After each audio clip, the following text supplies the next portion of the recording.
everyone. Welcome back for another episode of The Carrot and the Stick. This is your favorite root vegetable, carrot, and I'm joined here by your favorite pointing object, Keith. Keith, how's it going? Good, man. How are you? Not too shabby, not too shabby. Well, there's lots been happening in the ecosystem today, and we'd love to share with you guys what's going on.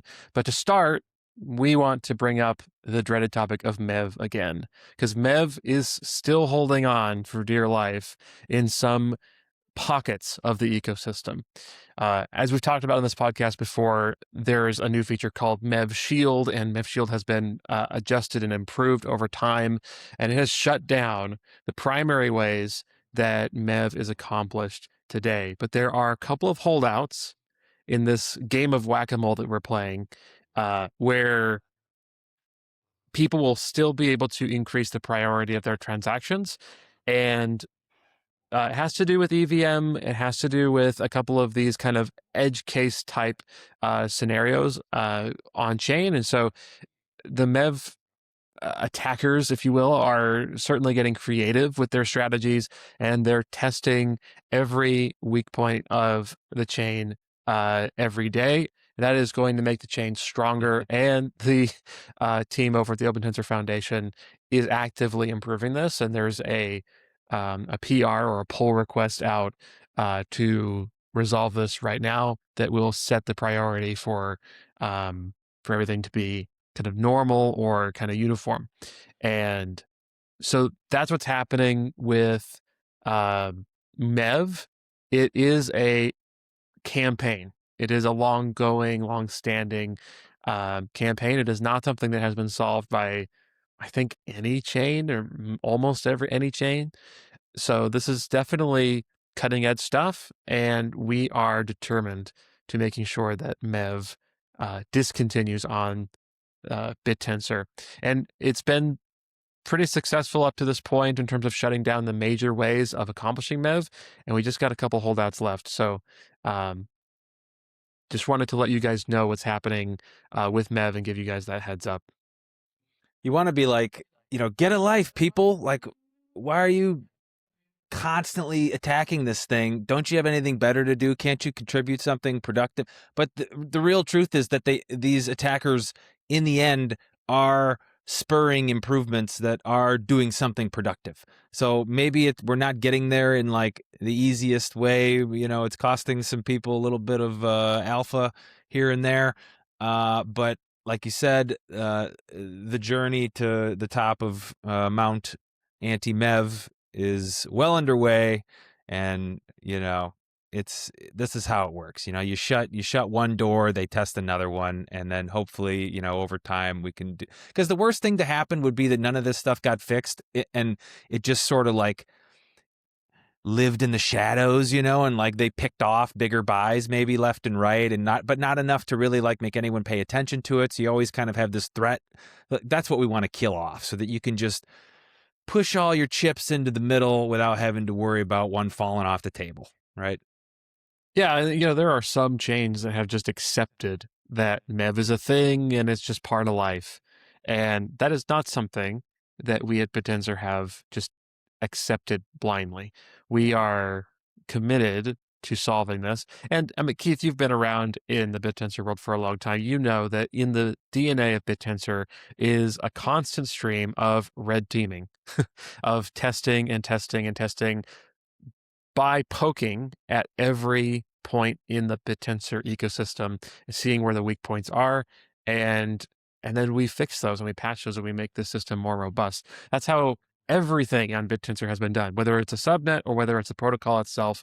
That's how things get improved. So it is a painful process, but this is like going into the forge, or going into this process of heating ourselves up so that we can be hardened into sharp steel that'll last. So it's not always the best process, but it is the Crucible, which is why we have our own Crucible labs existing on BitTensor. I wonder why they selected that name. But that's exactly what BitTensor is all about. So stay tuned, guys, for updates on MEV and the battle against MEV, but it's happening. I And want to shift also, real gears quick, though. it doesn't mean you can't Yeah, swap into alpha, obviously. In fact, yeah, I've had a couple opportunities identified over the past few days where I'm just like, I know I'm going to get hit here. Okay, I'm going to lose, 0.25% or something. I don't know what. I don't care. I'm getting in now, and just execute on it, because sometimes the advantage that you have of being early on figuring something out, most of the time that's going to be greater than whatever impact that the MEV bot is going to have on you when it sandwiches your swap.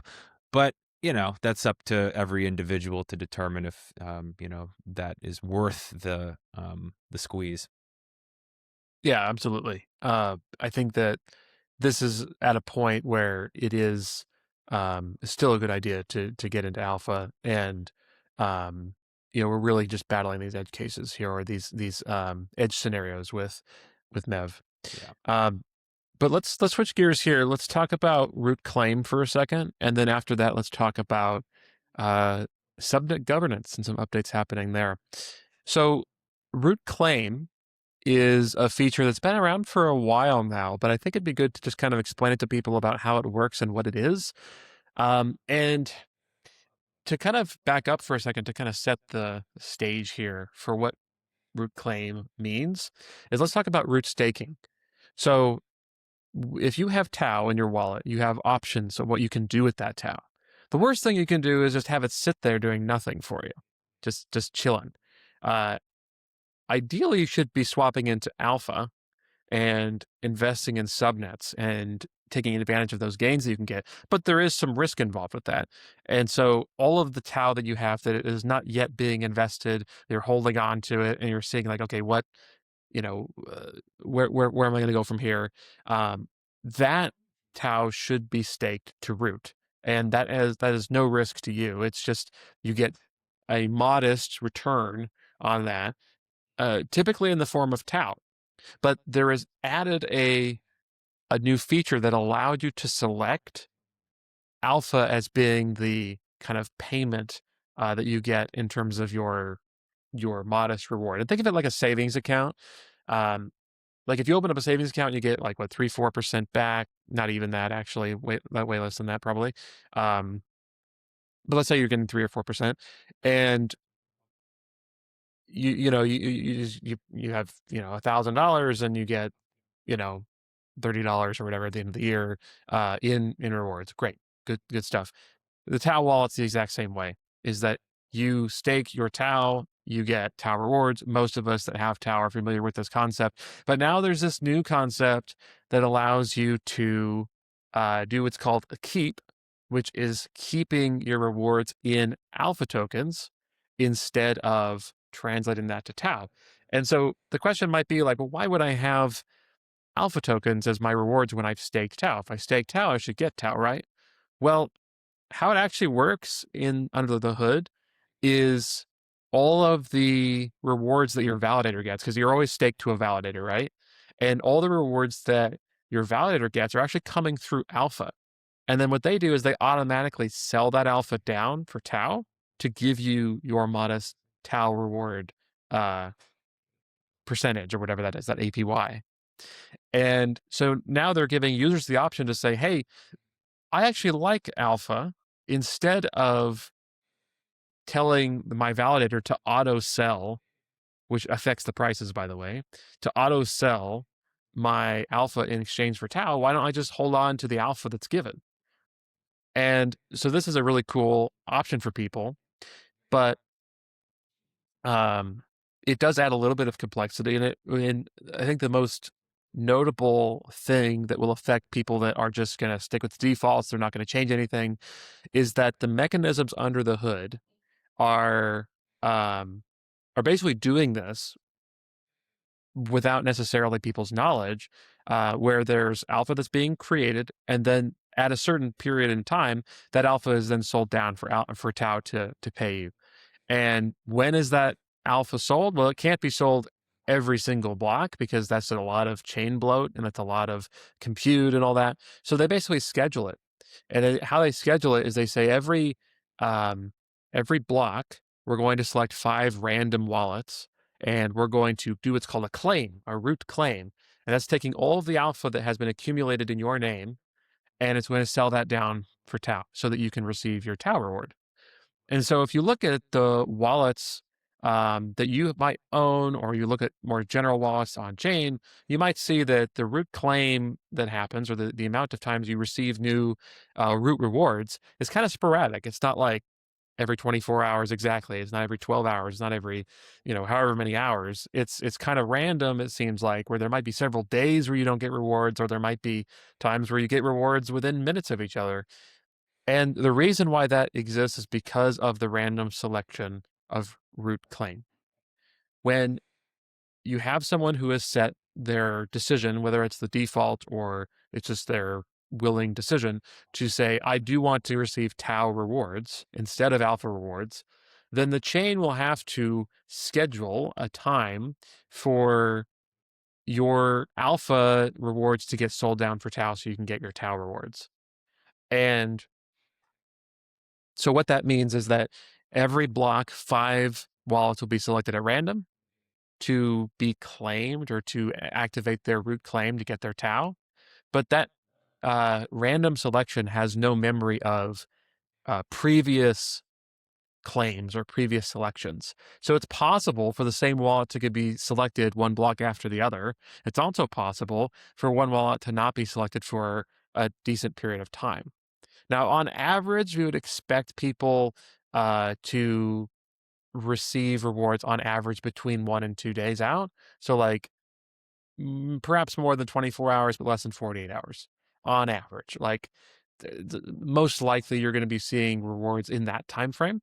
But it is possible to see rewards that are 4 or 5 days apart. It's also possible to see rewards that are just one block apart. So that's kind of how the new mechanism works. It's been this way actually for a couple months. But if you were looking at your wallet and you're thinking, man, I'm staked to root, I'm getting rewards, but I'm not getting them consistently. What's happening with that? This might be a good explanation as to why that is. Yeah, I know the first time I saw this, I was like, I actually messaged you. I'm like, Garrett, something's wrong. I haven't gotten any rewards in 5 days. I don't know what's going on. And it's a normal wallet. I didn't touch any settings or anything. But yeah, it turns out I was just on, however many 2 standard deviations or something off the middle of the curve, because it kind of like peaks at 36 hours, like you said, about a day and a half or so. And then, to either side of that, you can get your claim, kind of executed by the chain. So yeah, no worries. And over time, of course, you don't lose anything. So it all averages out to kind of the same numbers there as you would get if it was every block or something. But yeah. Well, actually, that's a good question. What happens when the alpha is being held? Is somebody earning on that alpha? Like that little bit of alpha that would be earned on the alpha that you're waiting for to be converted. Does that go to like Open Tensor, or does it go to you, or how does that work? Do you know? Yeah, so it's basically counted as your alpha. It's just not Mm, exposed to you that way. I It's like see. reserved. It's reserved alpha for you. And uh, so in that sense, like, are you earning an APY on top of your APY? I don't think you are, um, but with the way the root claim works, I mean, it's a nil difference, anyways. But Right. let's say, for example, if you are if you just receive rewards, but then it's like 5 days until you receive your next batch of rewards, is it that you just missed out on revenue or APY during that time frame? No, I mean, you're still accumulating alpha. It's like a capacitor almost. It just builds up alpha, Mm, and then it just releases that charge whenever it's root claimed. And so that's kind of how you want to think of it. So if you don't go for 5 days without getting a root claim, you're just going to have 5 days worth of alpha to be claimed. I But see. if you go 6 hours instead of 5 days, then it's only going to be 6 hours worth of alpha. So it's going to be less alpha to sell down. So in the long haul, you will not receive any difference of rewards compared to another wallet with the same balance as you that maybe got root claimed more frequently or something. Now, what if you just choose to accept the alpha that you're earning instead of this? Does that come in automatically, or are you still on the same schedule? Yeah, so that comes in automatically. That doesn't have to be sold down for Tau, so there's no scheduling of that. So it just goes right into your pocket. Another reason to turn off root claim, right? Yeah, so you want to I guess to be specific here is by default, your wallet will be set, your root claim type will be set to swap, which means that it'll swap the alpha to Tau. What Mm. you want to do is set it to keep, and that'll Mm. allow you to keep the alpha so it doesn't get swapped. And the benefit of that is that it, like when you swap, yeah, you get a modest APY, but you are technically selling down alpha for Tau. You don't realize that it's happening behind the scenes, but you're actually receiving alpha, and then that's getting sold. And so if you keep, then you are not contributing towards sell pressure to that subnet, and that can actually help you in the long run because now your alpha could potentially be worth more because there's less selling going on. So if Yeah. you and all your Mm. friends decide to keep, then I was like, okay, well, that's great. That might actually affect the sell pressure. And then the value of my bag actually just went up. Yeah, it naturally reduces that sell pressure, I guess, right? The more people that make that decision. If everyone makes that decision, there is no root sell pressure. Yeah, exactly. And I think there was some consideration about should keep be the default. But if you are receiving 128 tokens without realizing what's going on, that can be really confusing. And we don't want people to panic. But it is, I mean, economically speaking, it's a great point is that, like, yeah, everybody should be keeping if they're able to do so, because you're going to help the ecosystem. You're probably going to end up with more money, and you get exposure to every subnet now. And so there's kind of this cool mechanism where it's like, hey, you're only, by the way, this is only with your APY earnings, so you're risking nothing. So if you've got 10 Tau, you will still have, at the very least, you'll have 10 Tau in your wallet at all times. You'll be risking nothing, but you'll be getting alpha. So this is a great way for you to get in the game of alpha without risking anything. You don't have to Mm-hmm. like bet the farm on, some random subnet that you're not familiar with. This allows you to get a little bit of exposure into every subnet, and then you can start doing your homework. You start to see, like, okay, well, I like this subnet over this subnet, so maybe I'll sell this subnet and put it all here. And you can play around with this, you can trade, and you can kind of get involved in the game without risking anything. I got another question for you in this subject.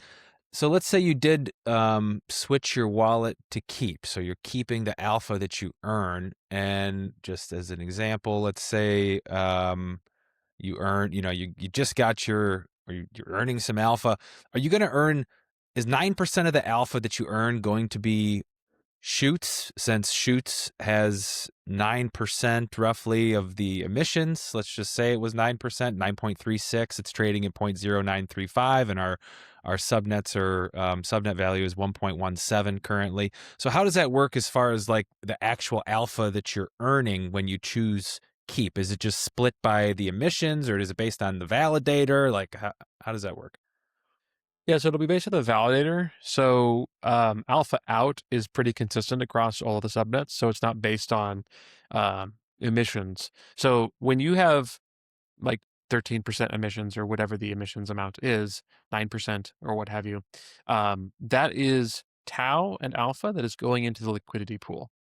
But these rewards that we're talking about come from the alpha outside of the pool, or alpha out, which is one alpha for all of these subnets until their halvenings happen. And so this will be based off of your validators kind of relative stance within each subnet. Mm. So relative stake within each subnet. Relative stake, but actually really we're talking about its relative like performance, right? Because if let's say if Yeah. your validator has like top performance across all equal performance, I guess, across all subnets, then the differentiating sort of variable there is going to be that the distribution of alpha to validators that are top performing validators in each of the subnets is going to be different for every subnet. So you'll earn a little bit of difference in the alpha that you're earning. Actually, for new subnets, you should earn quite a bit more alpha than for existing subnets. Am I Well, thinking about that properly? not necessarily, because all subnets that have not had their halvenings happen, which is all subnets at the moment, um, they're going to have one alpha out of the pool, and that alpha is distributed between the validators and the miners. And so your validator is going to get a cut of that, and then you're going to get a cut of your validator's share. So all of your relative rewards are going to hinge upon your validator's performance, which is, not necessarily relevant to being a new subnet or an old subnet.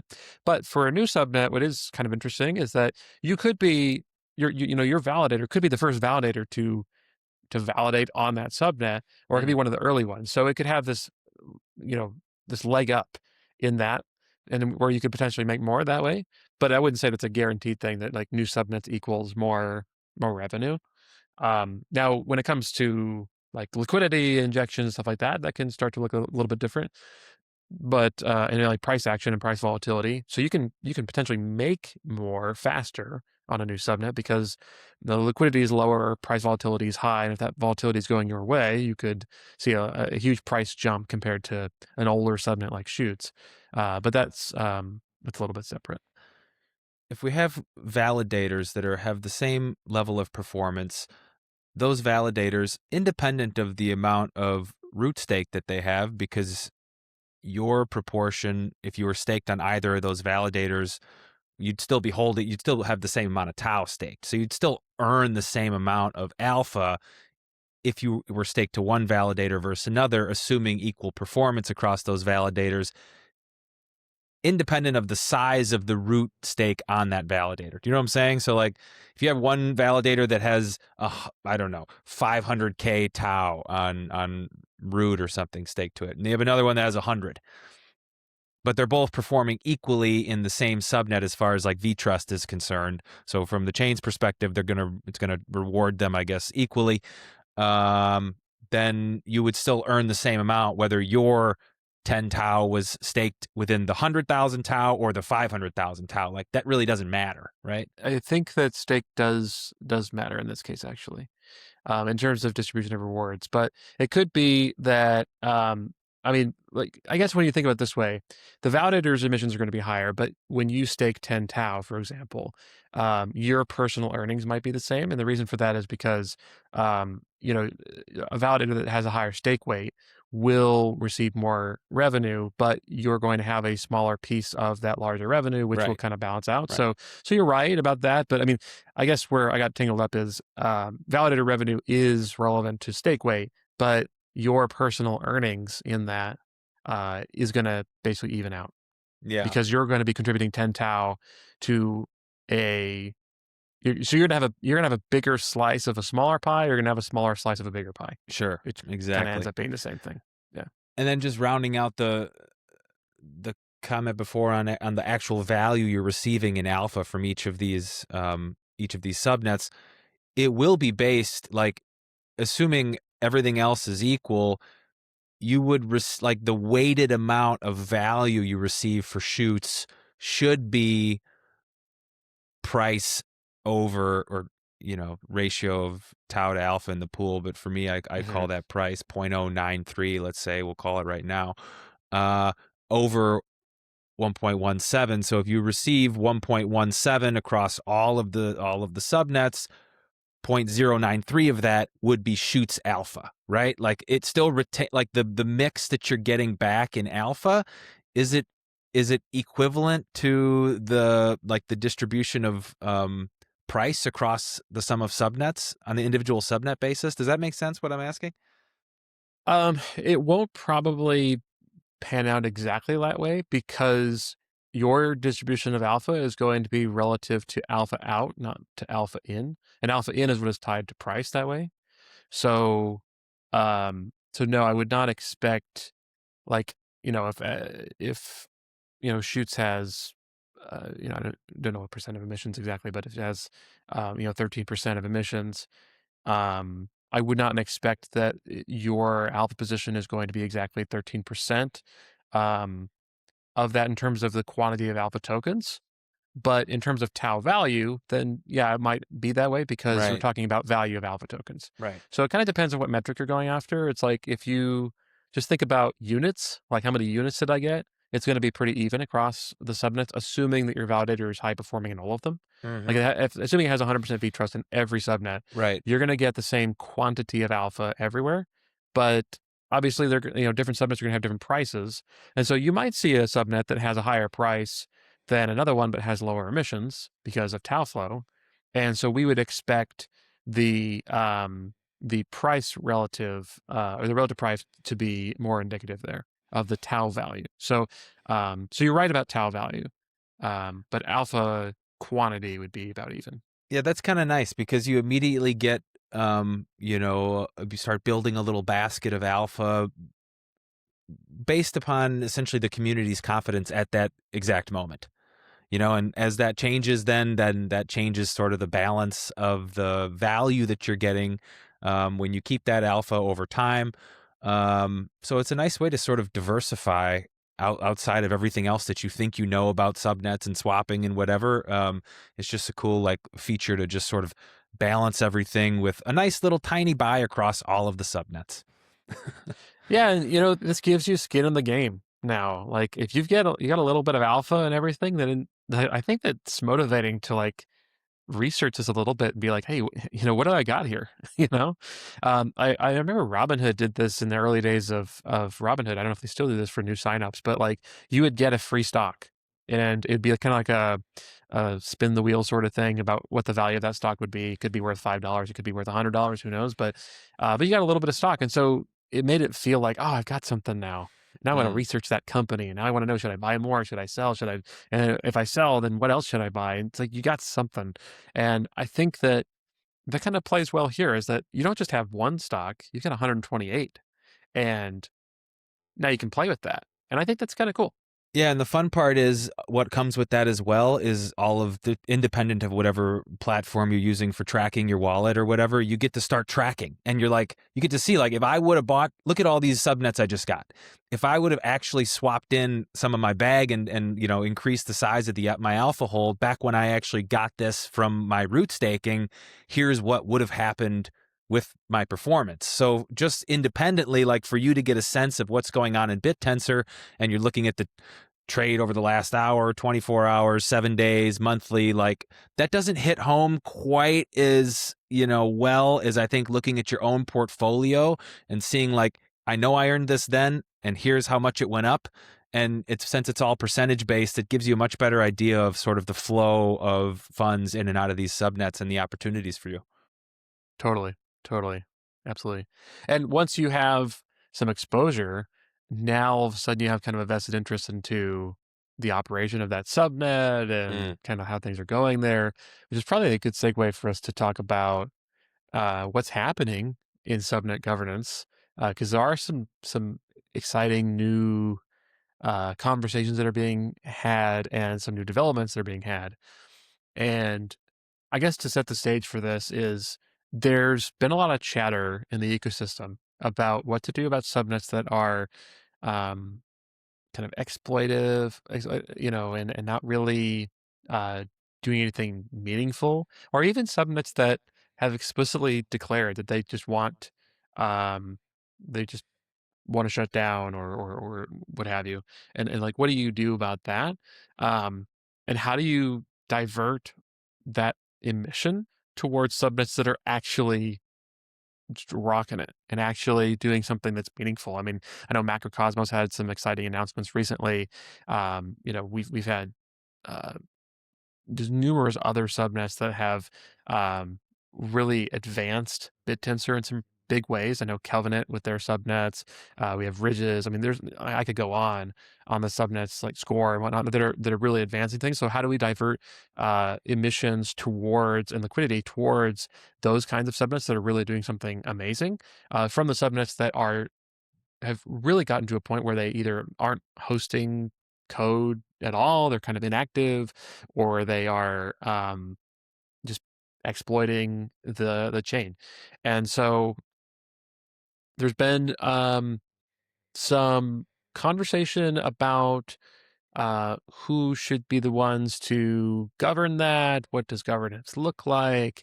There's discussion about the validators, and I know we've talked about this in the past on kind of the role of what validators are doing. We've talked about miner burn before, and the creation of what is generally known as the burn police, which are the validators that basically decide like which subnets should they turn on miner burn for.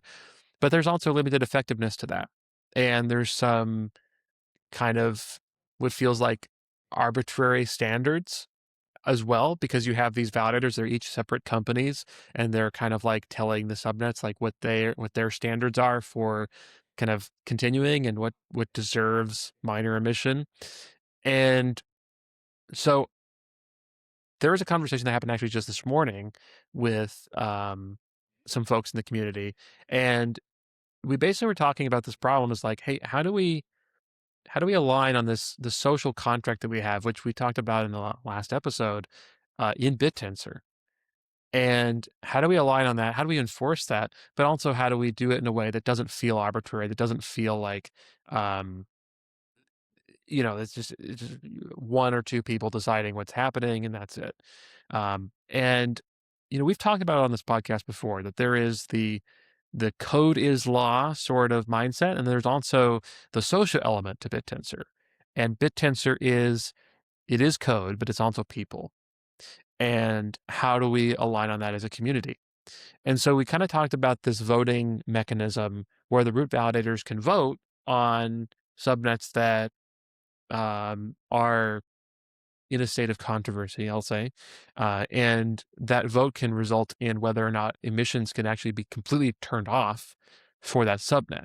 And so this would kind of bring back almost the root validator council from before DTAO, which for those of us who remember way back in the day, a year ago, almost exactly a year ago, actually, uh, this system where you had it was like 20 people or so that these were the top validators, and they basically set weights on subnets like as if the subnets were their miners in a way, and that would determine the emission and the tau going into those subnets. And obviously, we've moved away from that towards DTAO now, but now we're starting to see kind of a resurgence of the old system and turning back into this voting mechanism where it's less of a controlling mechanism like it was prior to DTAO. We still have the market that's driving the price. We still have the market that's really deciding who wins and loses. But for those in the ecosystem who are really not providing any value at all. And we just need a command decision to just, hey, let's just clean up and garbage collect a little bit. Like for those of us in software engineering, like, hey, let's just garbage collect. There's some memory out there somewhere. There's some tau and alpha out there somewhere. Let's just garbage collect and recycle that so that it can be used better in other places. This is what this voting mechanism is for. And then uh, alongside that voting mechanism, there's some additional tooling for the triumvirate for cases that are just really obvious. Like if there's illegal content or extremely dangerous or exploitative content, then the triumvirate can slash emissions for those. But that's kind of where this conversation is going, is that there's this realization, as some of us may have realized by listening to this last episode of the podcast, not to toot our own horn or anything, but there is this social element to BitTensor. There is a degree to which BitTensor is not dictated solely by code, but by individual people. And BitTensor is just as much a community of individuals as it is a collection of code. And by coming together and agreeing on that, we can agree that, hey, there are some subnets um, that really do need governance. And for the rest of the subnets, it's like, yeah, let the market decide. Like, we're not going to decide who wins, and we're not going to decide what is valuable, but we are going to introduce some tooling to just garbage collect for the subnets that really have no market value, but are still somehow holding on to some tau, some alpha, and they're just bleeding some emissions. Like, let's clean that up a bit, and let's divert that towards subnets that are actually doing uh, innovative work. Yeah. Notable bad actors, provable, I guess, bad actors, or even non-actors that are devaluing the Tao.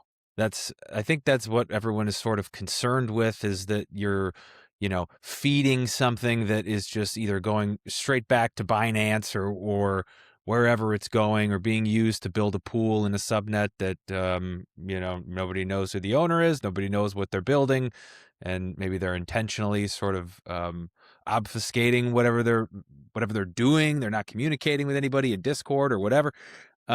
So yeah, I don't think there's anything wrong with this. I think this is just shows again the evolution. And when we went into the market-based mechanism, I think there's this idea of like, there's two sides of it really. There's like, well, we want nobody in control and we want to let this thing run, or we want everybody in control. And we sort of have everybody in control with the market mechanism.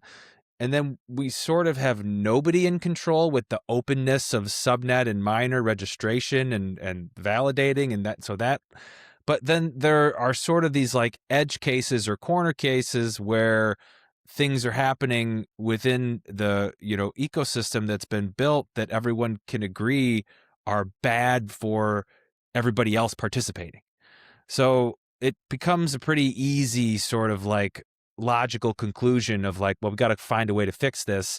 And if there isn't an easy way to build some sort of mechanism into the chain via code that would take care of it, then, it's time to reach for the gavel here, and that's what's happening. And good. Like let's evolve in that direction as well. We've evolved for a long time in the code direction. That's what got us here. Now that has set the stage and the foundation for what we're all, enjoying today. Now we can evolve in some of the other directions to keep this baby, moving in the right overall direction.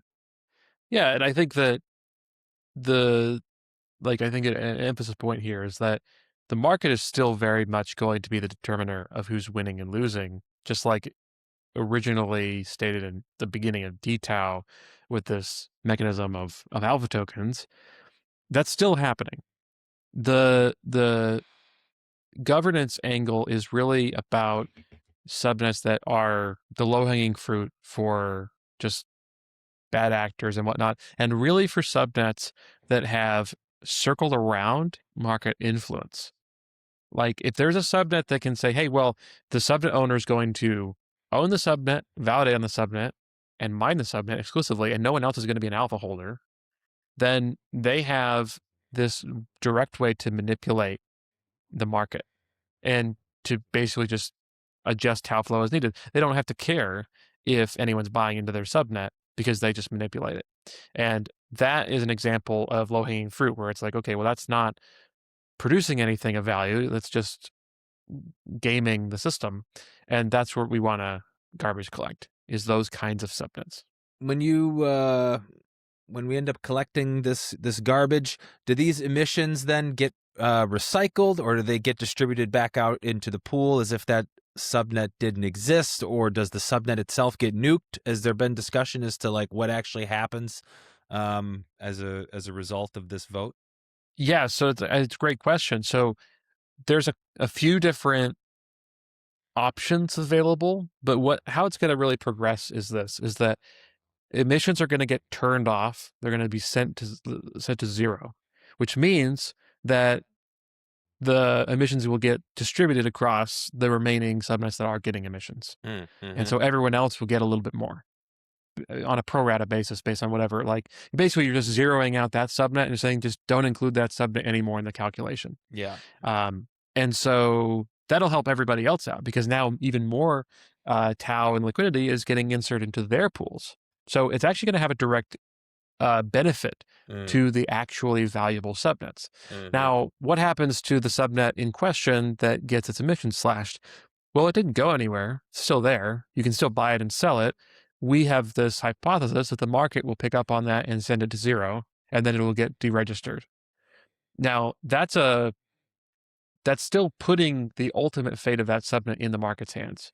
And that's a very deliberate point. Now, there are cases where a subnet just needs to be nuked, but that will only be reserved for the most dire circumstances where it is illegal or something along that nature, where a subnet just needs to be eliminated completely. But that is not something that is going to be used regularly or often. What we're talking about with this discussion from this morning and with just the conversations that have been happening with the ecosystem in general is talking about regulation of emissions. And let's keep in mind that emissions in DTAO, in the post-DTAO world, actually doesn't spell death for a subnet necessarily. It just reduces the injection of liquidity, and it prevents that subnet from kind of leaking or bleeding Tau out of the system.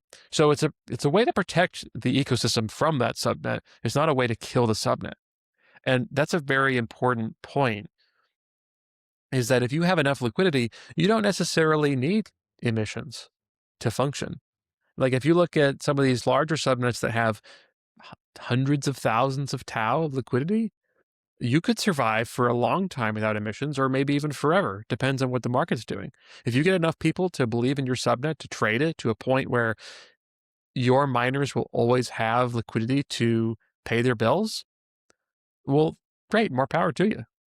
So this is a good governance mechanism because it protects the chain from, and not just the chain, but the ecosystem from that subnet without necessarily deciding the fate of that subnet exclusively. Now, our hope and our hypothesis is that, hey, when we do this, the market will decide that, oh, this subnet doesn't actually have any value, and I'm not going to trade this anymore. But that's up to the market, and it's up to the subnet owner to just convince the market that that's valuable. So I think that's an important distinction between like that form of governance versus the kind of governance where we just decide to nuke subnets.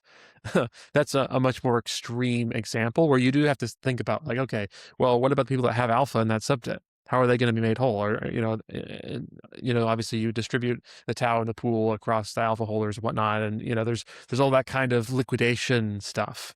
But it's much simpler and cleaner to just say, hey, we're going to protect the ecosystem from bleeding emissions towards your subnet because BitTensor doesn't need to pay for that. But then let the subnet just continue on and see what happens. So assuming there's no miners active in a subnet that gets, let's say, shut down, there's no validators that are active for whatever reason. I mean, I guess validators would be active. They'll be running the burn code, right? Like how do you actually what is the mechanics of getting a pool that's, let's say, got like 15,000 Tau in it down to 0? How does that work over time when you shut off emissions but the subnet isn't actively being mined? Well, yeah. So presumably people would start to offload their alpha positions and start to bleed that Tau out. They won't be able to do it all at once because of slippage and other protections against doing such things. But over time, you can start to kind of roll off of that subnet. If a liquidation were to happen, then everyone would be getting their pro rata share of the Tau in the pool at that point. Mm-hmm. And what that conversion looks like, it may or may not be advantageous to do that. Mm-hmm. That's really depending on the specific situation. But that would be kind of the nuclear option, is that if that subnet just got completely nuked, you would get your share of the Tau that's in the pool, and that would be how you would free up all of that Tau. Mm-hmm. Now, barring that, it is going to be difficult to unlock all of that Tau. Like if there's 15,000 Tau in the pool or something, Mm-hmm. it's going to be difficult to unlock that very quickly. But that's also kind of a defense mechanism that's built in the chain as well, is that you don't necessarily want liquidity to be exhausted within a period of a couple hours, because that could make subnets extraordinarily volatile. So that's why slippage exists. So when's the first vote? Good question. Good question. I mean, we just decided to add this mechanism today. And so, yeah, that we need to write the code, get it on chain, and then submit the first vote. But we had some prominent like validators that were in that call. I mean, it was a lot of people that were builders and just people that are active in the ecosystem, and they agreed, like, yeah, we would use this voting mechanism if it existed. And so it was cool to see the community come together and agree on that. So I'm looking forward to it. I'm looking forward to seeing the progress that it makes and getting that on chain as soon as possible.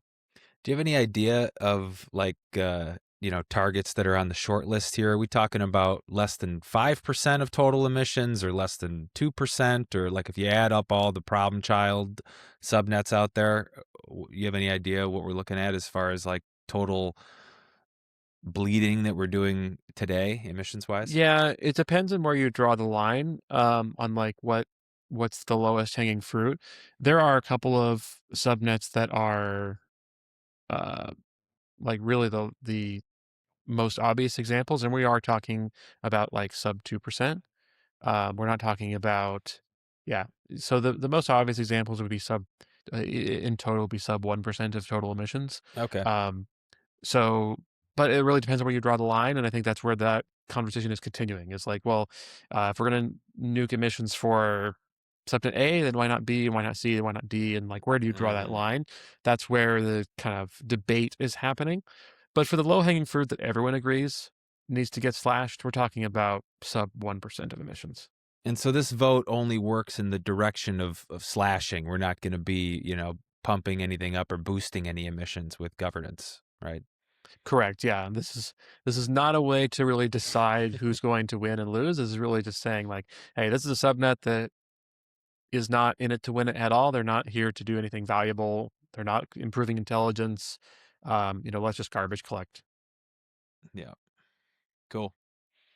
Yeah, so that's what's happening on chain, guys. Be on the lookout for that. But really, this is just an effort and a token of like how much the community is stepping up to making BitTensor better. This is not something that was just happening from just the foundation side or from a couple of small parties. This was top validators, top subnet owners, and the foundation, a bunch of people together in this conversation. And so it's really encouraging to see the community come together and arrive at these kinds of conclusions and make the ecosystem better. So I think it's really encouraging. Yeah, and I think this is a product of dynamic Tao as well, because once people have individual ownership and stake within something, and then they could see that their efforts are being diluted, by another actor, it changes the way sort of that you interact with the project, because if everyone was dealing with this, if there were no subnet tokens and we were all just doing this in Tau like we were a year ago, it wouldn't be like, and I saw it, like there wasn't the aggressiveness to go after these problems back then. I think it was because it was like, well, I'm bleeding, but they're bleeding. Everyone's but now, like when you see these problems and they're a little bit more isolated, especially within specific actors not being able to like do their job within the ecosystem, like a validator or whatever, I think people get kind of more fired up about that. And also when you have distributed the ownership of something to the level that we have at this point, where you have thousands and tens or hundreds of thousands of individuals owning pieces of these subnets, developers, hundreds and hundreds, thousands probably of developers at this point have touched BitTensor in some way. You start to just take ownership of it in a very different way than if you just all own sort of the same token. Because you've got your slice of the pie that you're trying to like build up and protect and do the whole thing. So I think this is another sort of benefit of the distributed ownership that we've landed on with Dynamic Tau, is this increase in desire to make things right across all of BitTensor.